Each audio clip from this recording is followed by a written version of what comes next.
এক প্রচণ্ড বড় ব্যবসায়ীর দুটো কন্যা।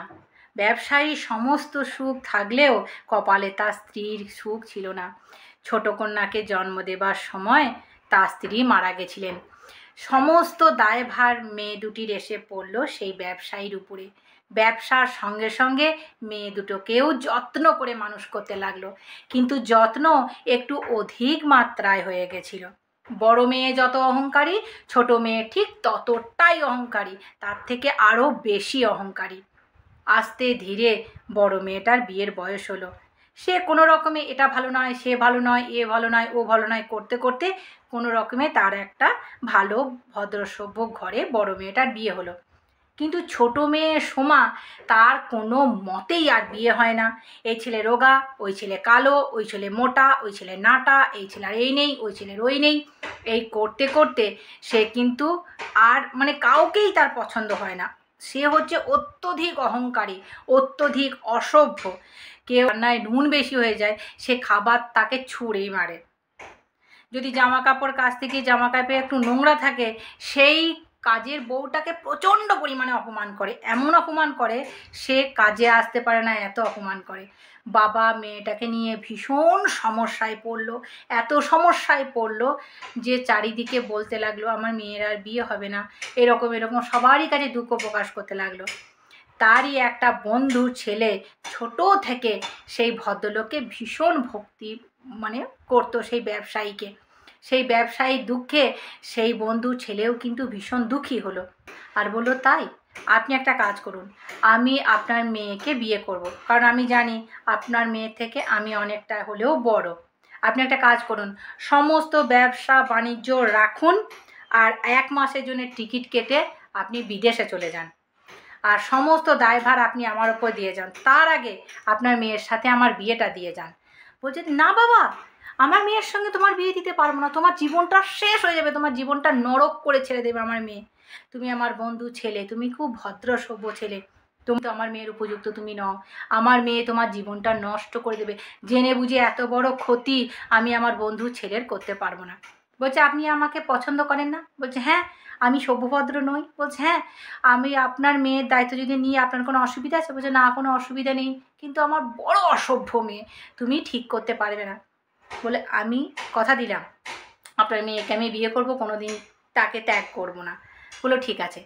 এবারে গিয়ে বলছে শোন মা, তোর জন্য আমি একটা পাত্র ঠিক করেছি। বলে কি করে?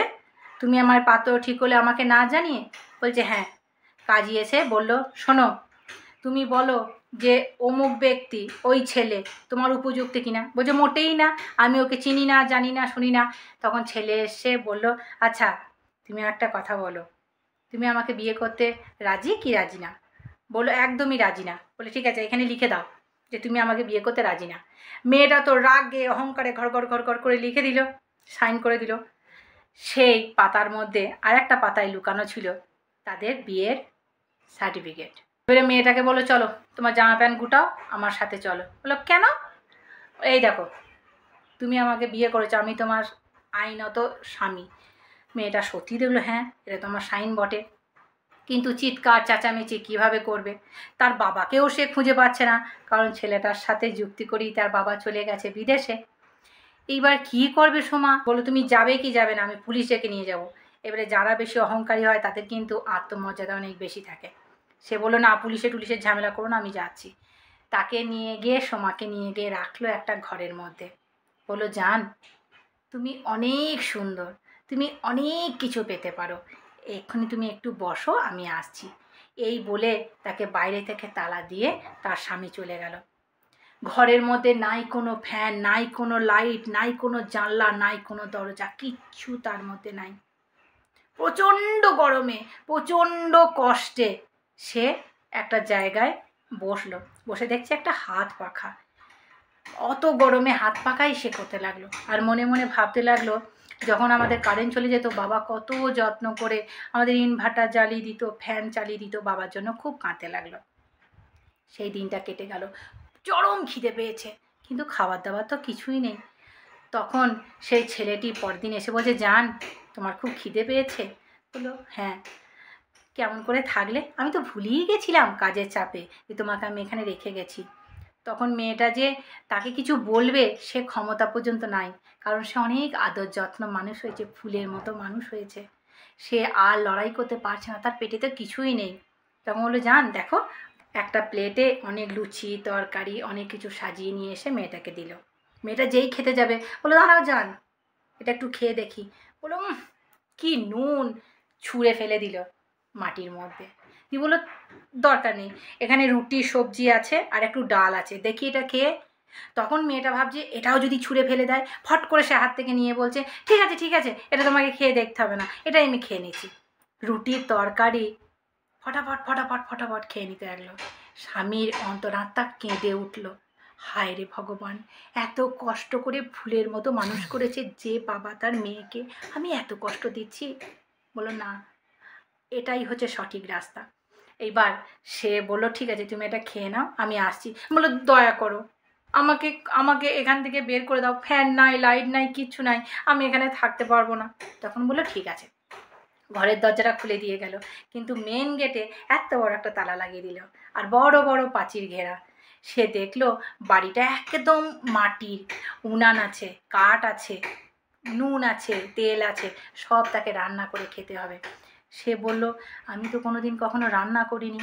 সে ওই চুলায় কাঠ দিয়ে কোনো রকমে ধোঁয়া ছাড়িয়ে মাটির হাঁড়িতে একটু চাল দিয়ে ডাল দিয়ে, রান্নাও তো করতে পারে না। বাবা এত যত্নে মেয়েটাকে তো কিছুই করতে দেয়নি, আদর করে এমন করে মানুষ করেছে, কিচ্ছু শেখায়নি। তো সে কোনো রকমে তার ফুঁ দিতে গেলে সামনে চুল পুড়ে যায়, গা হাত পা কালো হয়ে যায়, হাত পা সব কালি হয়ে যায়, কিন্তু কি করবে, অনেক কষ্ট করে সে দুটো ভাত ফুটিয়ে নুন দিয়ে খেলো আর ঝরঝর করে কাঁদতে লাগলো। যখন আমার বাড়ির লোকজন ভালো করে রান্না করে দিত, একটু নুন বেশি হলে আমি ছুঁড়ে ফেলে দিতাম, কত কষ্টই না তাদেরকে দিয়েছি। এই করতে করতে 7 দিন 8 দিন কেটে গেল। তার স্বামী কিন্তু যথার্থ পরিমাণে বাড়িতে চাল ডাল নুন তেল সবই রেখেছিল, রান্না করে খাওয়ার উপযুক্ত 6-7 দিনের মতো। সে জানতো এইভাবেই মেয়েটাকে ঠিক করতে হবে, এবং সে যথারীতি তার শ্বশুরমশাইকে জানাতো, আজকে আপনার মেয়ে ভালো আছে, এটা আছে ওটা আছে। এই করতে করতে রান্না করে খেতে, কষ্টের মধ্যে থাকতে, এটা করতে ওটা করতে ওর অনেক পরিবর্তন হলো। কিন্তু সেই যেদিন থেকে জামাটা পরে এসছে, সেই একই জামা সে পরে আছে।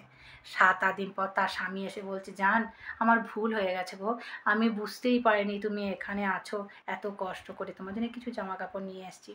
তখন দেখলো খুব রেশমি সুতোর জামা কাপড় একটা ব্যাগের মধ্যে আছে, আর একটা ব্যাগে খুব নরম নরম সুতি জামা কাপড় আছে। তখন বললো, জান এইগুলো, এই রেশমি কাপড়গুলো তোমাকে পরলে খুব ভালো লাগবে। কিন্তু না, রেশমি কাপড়গুলো টান মেরে ছুঁড়ে ফেলে দিল, এটা তোমার জন্য নয়, এটা তোমার জন্য। তখনও মনে মনে করলো, রেশমি কাপড়গুলো তো আমার খুব পছন্দের, সেগুলো কেন ছুঁড়ে ফেলে দিল। এই করতে করতে করতে তার মনের মধ্যে এমন একটা যাতনা দিতে দিতে দিতে দিতে এমন একটাকে ভালো মেয়েতে পরিণত করলো, সে তার সমস্ত দোষ একটা একটা করে বুঝতে লাগলো। এবং সে আস্তে ধীরে সত্যি একটা মাটির নরম তাল থেকে সুন্দর একটা লক্ষ্মী প্রতিমা তৈরি হলো, যে নিজে রান্না করে খেতে জানে, যে জামা কাপড় কাচতে জানে, যে নিয়ম করে রান্না করতে জানে, যে চুল আঁচড়াতে জানে, যে সভ্য, যে ভদ্র, যে নম্র। তার স্বামী বুঝতে পারলো তার বাবার অগাধ স্নেহ মমতা ভালোবাসায়, অগাধ প্রতিপত্তিতে মেয়েটা এরকম বান্দর হয়ে গেছিল। মেয়েটার বাবা টাকা ইনকাম করতে এতটাই ব্যস্ত ছিল যে মেয়েটিকে যথার্থ সময় দিতে পারেনি। আর যেহেতু ছোটতেই তার মা মারা গেছিল, মায়ের মায়া মমতা স্নেহ ভালোবাসা কিচ্ছু সে পায়নি, যার জন্য সে এরকম খারাপ হয়ে গেছিল। একদিন তার স্বামী এসে বলল, জান তোমার জন্য একটা জিনিস নিয়ে এসেছি। সে ভাবলো যেটা ভালো জিনিস সেটা নিশ্চয়ই আমার স্বামী ছুঁড়ে ফেলে দেবে, আর যেটা খারাপ জিনিস সেটা আমাকে দেবে। তখন তার স্বামী একটা থালা ভর্তি গয়না এবং কি একটা বেনারসি শাড়ি তার স্ত্রীর দিকে আগিয়ে দিল। বললো, এটা আমার? বললো, হ্যাঁ, পরে নাও। পরে নিয়ে তাকে একটা ভালো বড় দামি গাড়ি করে নিয়ে গেল একটা বিশাল রাজপ্রাসাদের মতো বাড়ির সামনে। বললো, চলো। নতুন বইয়ের যেমন গৃহপ্রবেশ হয় ঠিক সেরকম গৃহপ্রবেশ হলো এবং তাকে নিয়ে গিয়ে সুন্দর একটা ঘরে রাখলো। মেয়েটি যা যা পছন্দ করতো ঠিক ঘরটা সেরকমভাবেই সাজানো আছে। আজকে তাদের প্রথম রাত ফুলশয্যা। তখন মেয়েটিকে কাছে ডেকে বলল, শোনো, তোমার বাবা আমার কথা মতোই বিদেশে গেছে, আর তোমার বাবার সঙ্গে যুক্তি করেই আমি তোমাকে বিয়ে করেছি। তোমাকে যে এত কষ্ট দিয়েছি ক্ষমা করো, কিন্তু আমি তোমাকে যদি এত কষ্ট না দিতাম, একটা মানুষ কত কষ্ট করে রান্না করে তুমি বুঝতে পারতে না। একটা মানুষ কত কষ্ট করে তোমার সেবা শুশ্রূষা করতো, যাকে তুমি এত অপমান করতে, খাবার ছুঁড়ে ফেলে দিতে, সেটা তুমি বুঝতে পারতে না। তুমি আমার যথার্থ সহধর্মিণী। আজ থেকে এই বাড়ির মালকিন হচ্ছে তুমি। তখন বলল, আচ্ছা। বললো, হ্যাঁ, আর আমি কখনো কোনো দাস দাসীর সঙ্গে এরকম করব না। বললো, তোমার কোনো দোষ নেই। যখন তোমার মা মারা গেছিলো তখন থেকে তোমার বাবা তোমায় এত আদর যত্ন করে মানুষ করেছে, শিক্ষা দিতে ভুলে গেছে কোনটা খারাপ কোনটা ভালো। তুমি খারাপের পথে যত চলেছো, তোমার বাবা কিন্তু তোমাকে বাধা দেয়নি। মনে করেছে মা মরা মেয়ে কষ্ট পাবে, কিন্তু না, আমি বুঝেছিলাম তোমার মনটা যতটাই কঠোর হোক না কেন, তুমি কিন্তু ভেতর থেকে খুব সফট। আজ থেকে এই বাড়ির মালকিন তুমি।